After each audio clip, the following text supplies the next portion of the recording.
الحج والعمرة لله. ربط بیان کا مخ کے اشهر الحج بیان شو کہ ذوالحجہ کی ذوالقعدہ کی حج کی گی وسو ذکر د حج شو.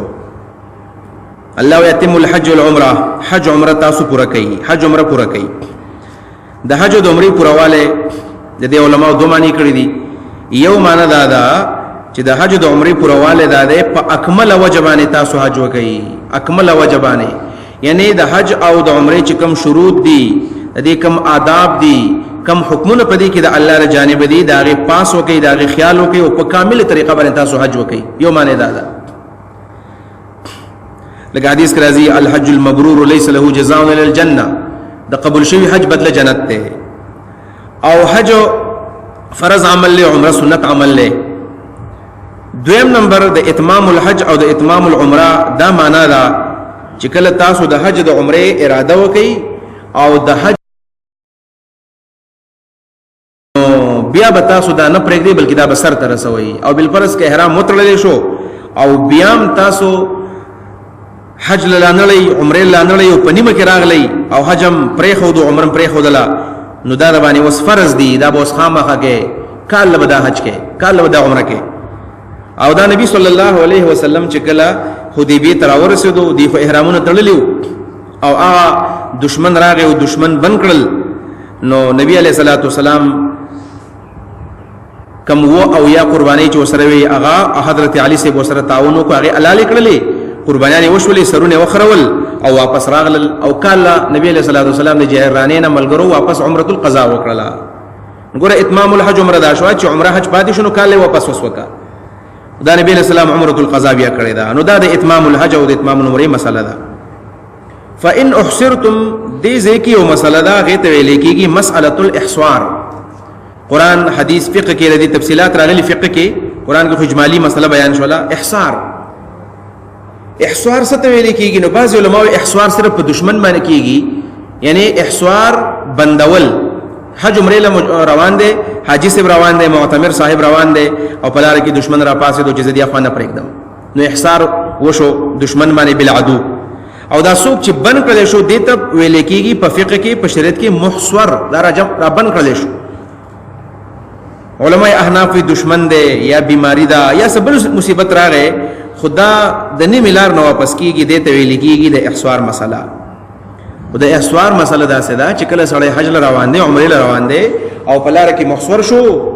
نو طریقه دا ده چې دا به هدیه ولېږي حرم ته هدیه ویل کېږي د قرباني ساروي ته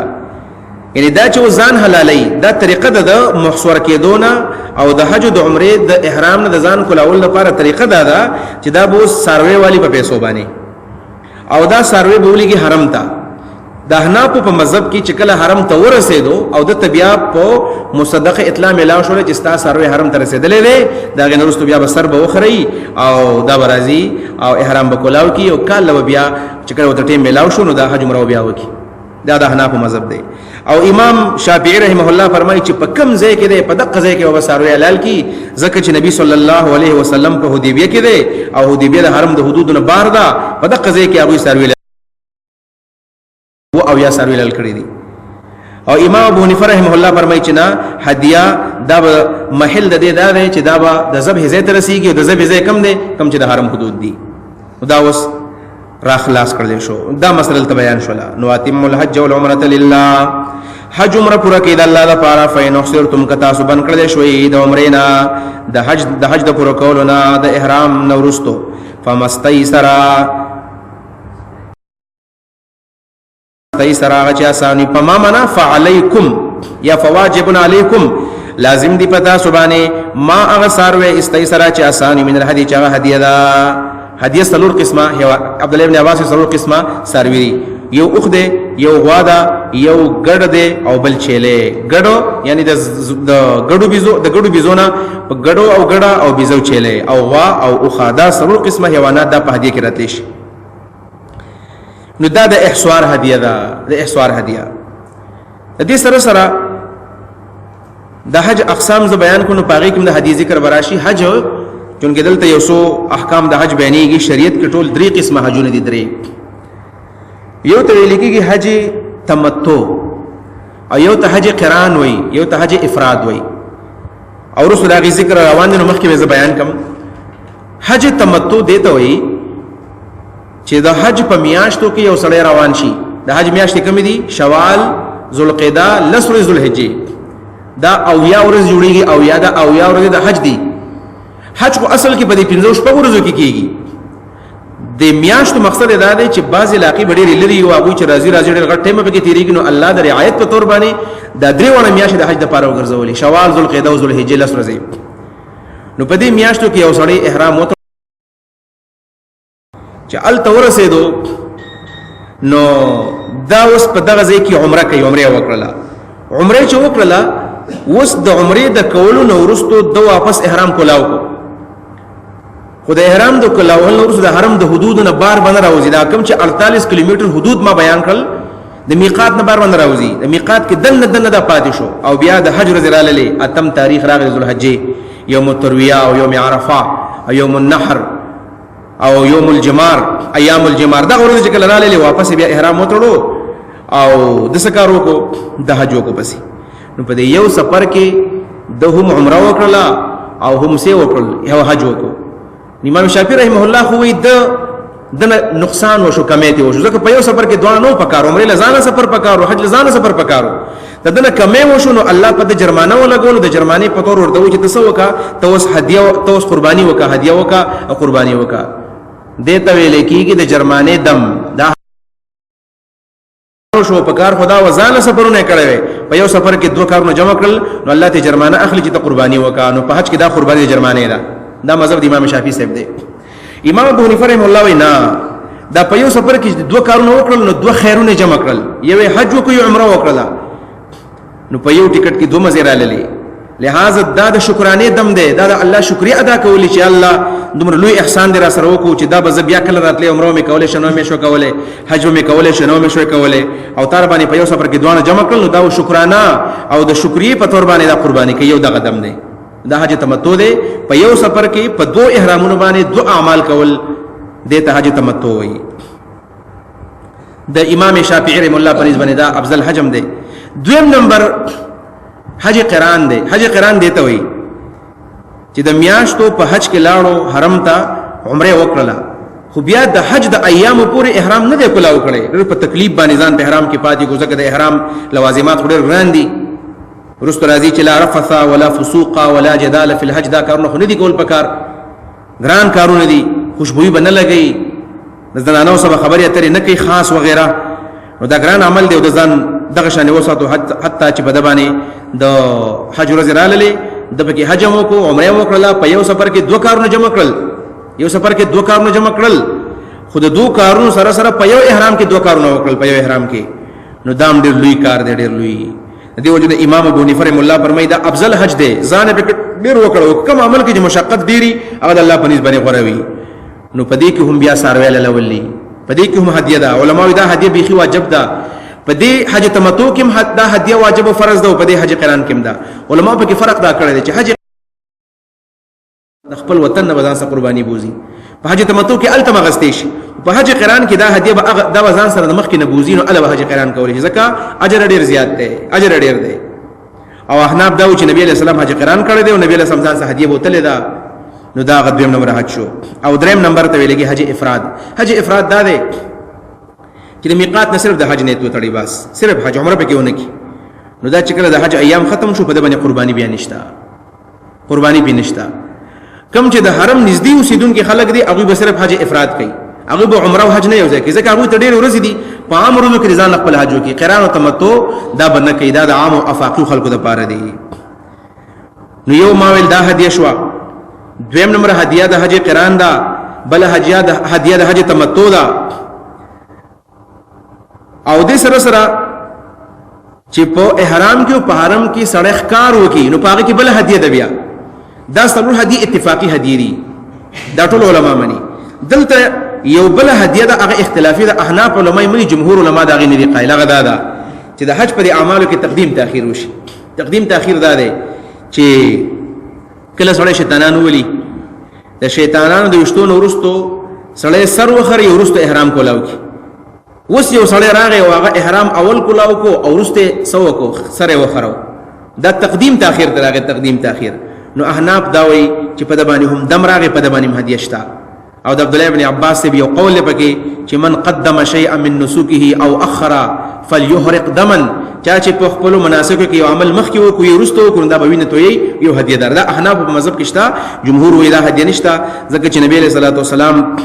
چې کله حج کوو نو یو ملګری ورغی د الله نبی ما خو پلانې شه مخ کې وکړو پلانې مې ورستو وکړو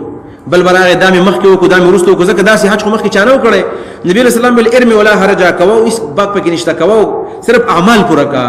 نو د حناف په نسبت باندې د حج مرتب دی دا په ترتیب باندې کو او جمهور دا وایي چې غیر مرتب مو شنو پدې کې سنشتره د حناف مسلک پدې کې ذکر راځي چې حج څومره په ترتیب باندې وشي بل عبد الله ابن عباس چې دا کوم خبره کړې ده دا خو په عقل نه معلومیږي کوم خبره چې په عقل نه معلومیږي او صحابي هغه وکي معلومیږي دا چې دا بدر پیغمبر نه اوریدلې وي لہذا دا 15 هدیه دي چې دا د حرم د حدود سره تعلق دی ولا تحلقوا رؤوسكم حتى يبلغ الهدي محلا مخرو يخبر سرنا حتى يبلغ الهدي حتى چورسیږي هدیه محله زید حلالیتا دا حناف مسلک کې د دینه مراد اغا کم زیده حرم دی او د شافعي سے په مذهب کې چې کم ځای کې دا لاله کړه کولای شي دا هدیه وګوره لا تحلقوا رؤوسكم حتى يبلغ الهدي محلا اول بدا رسیږي داغه نه بعد بدا سر خري فمن كان منكم مريضا اوس د احرام په حال کې مسله دا سړی وخت نه خري نو کان منه کټ کوي خوشبويانه بنه لګي دا موانع دي دا لوازم دي د احرام او کچا وکړل نو ګوره په د باندې بیا دم راځي وس یو سړی په سر کې تکلیف راغی خپل سر خرول غواړي دغه لپاره څه حکم دی نو په دې کې حدیث ته د کعب ابن عجره رضی الله تعالی عنه صحابي رسول الله هغه مونږ چې د حدیبیه په دې مسله کې او د عمره په دې سفر کې حدیبیه کې گیر شو ډېر ملګری سوار لسو کسان دي څوک یو کار کوي څوک بل کار کوي نو زما غټ وختو ډېر غټ سفر هم کړو او ولته مونږ ایثار شو د سید وبو تنظیم هم نو زما په دې سر کې سپګي وشول ډېر زیاتې نو ورځ ماته ملګرو ولو او الک ته وړو هغه نو ما وړ خپل او نبی علیہ السلام زما په خاطر ورته چې ماته وکتل زما په دې سر باندې د سپګي خطر روانه وي وای ماته نبی علیہ السلام ویل چې ايذيك هوام راسك د سر د بلاګانې ته نقصان درسي تنګي دي نو ول ما د الله نبی ول سم تبای کړه خو سو کم سر خرول نه شمه دا خو وسبا دم لازميږي مطلب یا دا چې ما ته پته نشته چې څنګه خرول پکار دي نبی علیہ السلام راته ویلو چې سر دې وخروا او خیر دې دې وکا چې د دې فدیه ورکا فدیه څنګه نو یا درې روزي نیول دي درې روزي او دویم دا چې یا با شپږو غریبانو باندې خوراک کې شپږو غریبانو درې سواب نیم سواب یو غریب لور کې او کدانې نو داغې نورستو بیا قرباني کول دي ګډ علالول دي ګډ علالول یا اوخل علالول غوال علالول دا درې سيزونه دي او دا درې قسمه فدیه نبی علیہ الصلوۃ والسلام کعب ابن عجرہ سے تو خودلی هم دغه طریقه دا نو فمن کان منکم مریضا هغه څوک چې پتا سو کې بیمار وي او به اذن یا په باندې تکلیف وي نو فلیحلق راسه سر دی وخری او به اذن راسه یا په تکلیف د وجه د سرنا نو سر دی وخری او ففدیه په باندې فدیه دا علیه فدیه د فدیه صد علی جرمانه من صيام من دروجو د ورځو د روزي بنسي او صدقه یا بصدقه ور کوي درې ثواب شپه غریبان لبور کې نیم ثواب او نسک یا بقربانیانی کوي نسک جمع د نسیکتون دا ساوی د قربانی ته ویلی یو ګډ یا اوخ یا وغیرہ وغیرہ ودا طریقه شولا په دې ځای کې چې کله سړی وختو وخري داغه ما فدیه او جرمانه را للی یا قربانی کولی یا صدقه ور کولی او یا درې روزي نیولی وس د احرام چې دا کوم نور موانع دي او سړی نکان کټ کی پاغي کې یا دا شان سړی به کې خوشبو لګي دا خو ام نه دي دلته بسکی دغه ځکه بیا د قربانی ذکر نه صرف قربانی ور کوي د امام مالک رحمه الله مذهب دا ده امام مالک سے بیات د عمل په خطا باندې وشو نو بیا هم هغه د ترتیب وی کولای شي دا مالک سے مذهب ده صرف او چې په دې کله به اختیار ده احناف اختیار ول نشتا باقي کې بیا صرف قربانی د دم په باندې واجبېږي فاذا منتم کله جدا سو په امن کې شوي مخکې خو د احصار خبره وا نو په احصار کې تاسو ته ویل شو چې احصار وشو نو په تاسو باندې کال لو بیا واجب یو حج بکوي بل چې قرباني بلاله وي دلته په صحیحینو کې یو حدیث ته د حضرت عائشه رضی الله عنها چې یو زنانه و زوبا بنت زبیر هغه روانه و احرام حج روانه و ناغه ته ویلو چې ګوره کته پلار کې چرته بند شولې نو غره پتا باندې بیا هدیه لول واجب دی او دا دم پتا باندې وي دې زه خو نشم کول نبی اسلام ال کته نه د دې ځګ نه وتړي د دې ځنه دانه تو تړي ته چې کزه ای الله ز احرام تړم د میقات نه خو په کوم ځای کې بن شو واپس برازم نو په د باندې بیا قرباني نشتا د زوبا بنت زبیر ته ویلې وا نو په دغه یو صورت کې بیا قرباني نشتا فمن تمتع بالعمره للحج دا وسغه حج تمتع حج قران دی فمن تمتع چا چې پیدا سل کړلا بالعمره پمر کول سرا فمن تمتع چا چې پیدا واستلا بالعمره پمر کول باندې الحج د حج سره یوځه ال الحج معنا مع الحج حج عمره یوځه کړه حج قران دی یا حج تمتع دا نو مال بلی کې هدی بیا واجب دا حج قران کې بزان سبوزي او تمتع کې ال دغستې شي فمستيسر من الهدي لازم دی پدبانه فذبه مستيسر من الهدي علالك يا غچي آسان وی الهدينا یا فعليه مستيسر من الهدي پدبان لازم دی هغه قرباني چې د آسان دا ادنا پکې ګډ دی او اعلی پکې ابل دی اوخ دی فمن لم يجد فصيام 3 ايام في الحج و7 اذا رجعتم او په حج قران کې پدبانې قرباني واجب ده او دې قرباني پیسې وسره نشتا دا به وسکي داغه طریقه دا چې دا به دغه پیوس کې لس روزي ونیسي او د لس روزو ترتیب ادا ده چې درې روزي به د حج نه مخ کی او درې روزي به بیا د او روزي به د حج نه بیا ورستي نو درې او د لس ولې او بیا علماء غره دا چې شپږم او او اتم دا ورزي ونیسي شپږم او اتم ځکه د عربي روزه د حج د لپاره بیا مکروه ده ابن نسی خو کوینی ولنو دا وشولا کوینی ولا وشولا او دا کوم ورجی چې دي د ورجو معنا علماء احناف دا کوي چې کله د حج نه واپس ولي نو په کور کې نیوي شو په لار کې نیوي جمهور وینا چې کور ته بخا مخرازي په کور کې به کوي په لار کې نشنی ولي فمن لم يجد چا چې ونه مندو دا فسيا دا قرباني ونه مندلا فصيام 3 ايام في الحج فدبانی بیا واجب دی درې روزه پسیامو درې روزه پسیامو روزي دی په 3 درې پسیامو 3 ایام بیا روزي د درې ورځو په حج په حج کې چا چونه مونږ نو بیا پسیامو بیا روزي نیولې 3 ایام درې ورځې په حج په حج او 7 ورځې اذا رجعتم کله چې واپس شي کوړه کله راشي د قرباني دلته ګوره چې کله په حج تمتع کې په حج قران کې قرباني نه بیا روزي نیولې خدا بل قرباني په باره کې د روزو ذکر نشتا لہذا یو سړی په لار کې بل شو قرباني نشتا نو بیا په د باندې روزي موجي نشتا هغه لپاره بس کوي به بدعاګانی بغواړي استغفار بوي باغي الله تعالی بیا معاف کی نو هغه د سي حیثیت نه لري کوم چې د حج تمتع د قرباني ده وسبات اذا رجعتم رجل اذا رجعتم کله چې تاسو واپس راشي کورتا تلک 10 کامله دا لس روجه شولي کاملتون پورا دا پورا لس روجه شولي دا 10 سره کاملتون زکو وایو چې د دې دریو او چې بیل بیل کې ثواب د لسو ملاويږي بل دا چې زین ته د امر اول چې قرباني پلاني وکړو ما ګور قرباني ونه کړلا بس پورا شو لازم استا سنشتا نو الله تعالی د کامل اجر درکو چې په هدي باندې کوم ثواب ورکو هغه تعالی الله تعالی پر رجوع باندې درکو ذلك لمن لم يكن اهله حاضر المسجد الحرام ذلك دا څه شی دی نو امام ابو حنیفه رحمه الله وی ذلك دا تمتع دا حج تمتع وسوک کوي تمتع لمن دا چاله پر دې لم يكن اهله جنوي اهل دو حاضر المسجد الحرام حاضر بیت الله تا مسجد حرام ته چې حاضر نه حاضر په معنا د ساکن معنی چې کوم موسیدون کی مقیم خلق دی یعنی حج تمتع هغه خلق کوي چې کوم خلق د مسجد حرام خواته نه مطلب افاقی خلق به کوي ذلك لمن لم يكن اهله حاضر المسجد الحرام حکم هغه چا د پاره دی چې نوی اهل د اوسیدون کی مسجد حرام تا واتقوا الله دلا نویریږي واتقوا الله دلا نویریږي وعلموا پوش ان الله چې بشک الله تعالی شدید العقاب سخت سزا والا دی نو مول ذلک اشاره حج تمتع ته دا نو مطلب یې شو دا امام ابو حنیفه رحمۃ اللہ علیہ فرمایي وې ذالک اشاره تمتع ته دا حتی چې مکی سړی ته الله وي تب حج تمتع نه کې او که حج تمتع وکړل نو په د باندې بیا دم د جنایت راغی حج تمتع نه پکار چې وکړل دم د جنایت ول راغی امام شافعی رحمه الله وی ذالک اشاره دی هدیه ته ذالک دا هدیه لمن دا چاله پاره دلم یکون اهلها حاضر المسجد الحرام